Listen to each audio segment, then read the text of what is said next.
Grandpa Ned had survived 3 wars, 2 heart attacks, and one particularly vicious game of bridge at the senior center, but nothing had prepared him for the cold dread that settled in his chest when Maria, the housekeeper, gripped his wrist that Tuesday morning. "Don't drink it," she whispered, her eyes darting toward the kitchen where his daughter-in-law, Victoria, was humming cheerfully. "Please, Mr. Ned, trust me." The coffee cup sat on the mahogany side table, steam curling upward like a question mark. Victoria had brought it to him with her usual practiced smile, the one that never quite reached her eyes. She'd been so insistent that he drink it before the family meeting, the meeting about his estate, his will, his future. Ned's weathered hands trembled slightly as he set down the morning paper. At 78, he'd learned to trust his instincts, and right now every nerve in his body was screaming that something was terribly wrong. "Maria," he said quietly, "what do you know?" But the housekeeper had already vanished back into the hallway, leaving only the faint scent of lemon polish and fear. The trouble had started 6 months ago when Ned's son, Robert, married Victoria Ashford in what everyone called a whirlwind romance. Ned had called it something else, a calculated maneuver. Victoria was 32, beautiful in that sharp-edged way that reminded Ned of broken glass, and she had debts. He'd hired a private investigator, of course. Old habits from his days as a prosecutor died hard. The report had been damning, maxed-out credit cards, a history of wealthy older men, and a trail of suspicious insurance claims.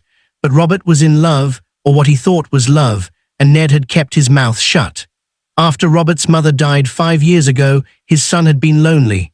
Who was Ned to deny him companionship, even if it came wrapped in red flags?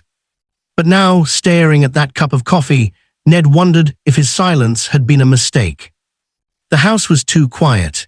Usually by 9 o'clock on a Tuesday, the place buzzed with activity, Maria vacuuming, the gardener's mower humming outside, the daily nurse checking his blood pressure. Today, nothing, just Victoria's humming and the tick-tick-tick of the grandfather clock in the hall. Ned stood slowly, his knees protesting, and picked up the coffee cup. He walked to the window overlooking the garden, his mind racing. The family meeting was scheduled for 10 o'clock.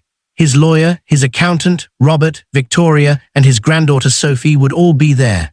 They were going to discuss the trust fund, the property holdings, and the new will Robert had been pressing him to sign.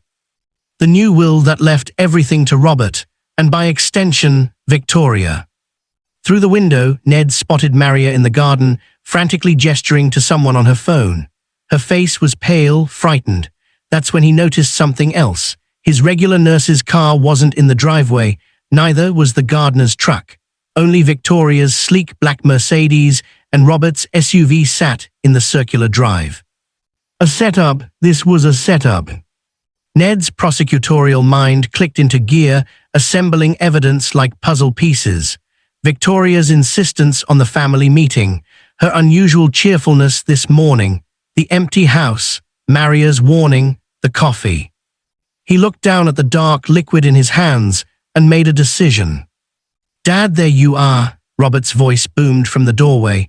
His son looked tired, older than his 45 years, with new lines around his eyes. "Victoria said you were in here. We're almost ready to start the meeting." "Where's everyone else?" Ned asked casually, setting the coffee cup back down. "Seems awfully quiet around here." "Oh, Victoria gave the staff the day off," Robert said, not meeting his father's eyes. "Thought it would be better to have privacy for such an important discussion. She's very thoughtful that way." "Thoughtful, right. And my nurse, she's usually here by now." "Victoria called and told her you wouldn't need her today." Robert shifted uncomfortably. "Is there a problem?" Yes, Ned thought, there's a problem, but he smiled instead and said, "No problem at all. Just making sure I haven't missed anything important. You know how forgetful I'm getting in my old age." It was a lie. Ned's mind was as sharp as ever, and they both knew it. But it was a useful lie, one that made people underestimate him. Victoria appeared in the doorway, her blonde hair perfectly styled, her white dress pristine. She looked like an angel, if angels carried poison in designer handbags. Darling, you haven't touched your coffee, she said, her voice sweet as honey. I made it especially for you. You'll want to be alert for the meeting. Actually, Ned said, inspiration striking, I'm not feeling very well. My stomach's been upset all morning. I think I'll need to reschedule. Victoria's smile froze. Reschedule? But everyone's already here. The lawyer drove all the way from the city. I'm sure he'll understand. I'll pay for his time, of course. But Dad, Robert started. I said I'm not feeling well. Ned let steel enter his voice, the tone he'd used when cross-examining hostile witnesses. Unless you'd like to force me. The room fell silent. Victoria's mask slipped for just a moment, and Ned saw something dark and calculating flash across her face. Then it was gone, replaced by concern. Of course not, she said smoothly. Your health comes first, but perhaps you should drink the coffee anyway. It might settle your stomach. She picked up the cup and held it out to him, her hands steady, her eyes locked on his. This was it, the moment of truth. You know what, Ned said. You're absolutely right, let me drink it. He took the cup from her hands and raised it to his lips. Victoria's eyes gleamed with something that might have been triumph. Robert looked relieved that the confrontation was over. And that's when Ned accidentally stumbled, the coffee splashing across Victoria's pristine white dress. Oh no, he exclaimed as she shrieked and jumped back. I'm so clumsy, Victoria, I'm terribly sorry. Here, let me. But she was already fleeing toward the stairs, coffee dripping from her clothes, her composure finally shattered. Robert rushed after her with apologies and towels. Ned stood alone in the study, the empty cup in his hands, and allowed himself a small smile. Then he pulled out his phone and dialed a number he hadn't used in years. Detective Morrison, this is Ned Thornton. I need a favor and I need it fast. I think someone's trying to kill me. 20 minutes later, the house was no longer quiet. 2 patrol cars sat in the driveway, along with an unmarked sedan. Detective Morrison, now a captain after all these years, stood in the study while a crime scene technician carefully bagged the coffee cup. Good to see you again, Judge Thornton, Morrison said. They'd worked dozens of cases together before Ned retired. Though I wish it were under better circumstances.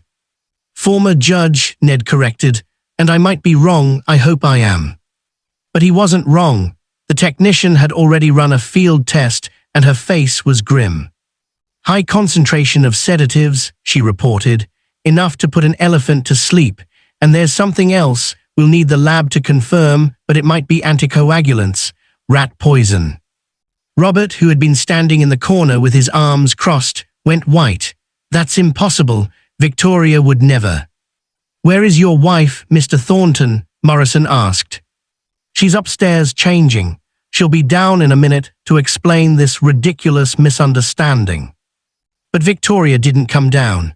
When the officers went upstairs, they found the bedroom window open, curtains fluttering in the breeze, and her closet half empty. Her phone was on the bed, deliberately left behind. She was gone. The next few hours were a blur of statements and evidence collection. Maria, tears streaming down her face, explained how she'd overheard Victoria on the phone the night before, talking about finally getting what I deserve and making sure the old man signs before he can't. She'd seen Victoria adding something to the coffee maker that morning, something from a small bottle she'd hidden in her purse. Sophie, Ned's granddaughter, arrived in a panic after the police called her. She'd been deliberately given the wrong time for the meeting. She realized Victoria had wanted her to arrive after Ned had already signed the new will. The lawyer, when questioned, revealed that Victoria had been pressuring him for weeks to include specific clauses that would give Robert, and therefore her, immediate access to Ned's accounts in case of incapacity. Robert sat in the living room, his head in his hands, his whole world crumbling. I loved her, he kept saying. I really loved her. Ned sat beside his son and put a hand on his shoulder. I know you did. That's what makes it hurt so much. They found Victoria 3 days later at an airport in Mexico, trying to board a flight to Costa Rica using a fake passport. In her carry-on was $200,000 in cash, money she'd been slowly siphoning from Robert's accounts, and a bottle of prescription anticoagulants stolen from Ned's medicine cabinet. The investigation revealed she'd done this twice before. Two elderly husbands, both dead from natural causes, shortly after changing their wills. The insurance money had been substantial, but she'd burned through it with her gambling addiction and expensive tastes. Ned would have been number 3. 6 months later, Ned sat in his garden with Maria bringing him real coffee.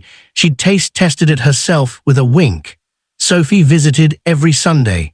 Robert was in therapy, trying to rebuild his life and his relationship with his father. Victoria was awaiting trial, facing charges of attempted murder, fraud, and 2 counts of murder in the first degree as investigators reopened the cases of her previous husbands. "You saved your own life," Sophie said, sitting beside her grandfather on the bench. "That was brilliant," pretending to stumble. "No," Ned said quietly, watching the sunset paint the sky in shades of gold and crimson. "Maria saved my life. She risked her job, maybe her safety, to warn me. That took real courage." He'd given Maria a substantial bonus and made her a beneficiary in his real will, the one Victoria had never seen.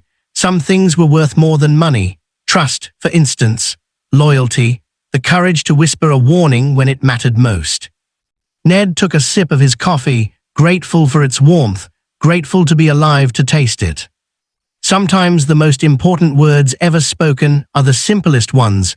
Don't drink, trust me. And sometimes, if you're lucky and wise enough to listen, those 4 words can save your life.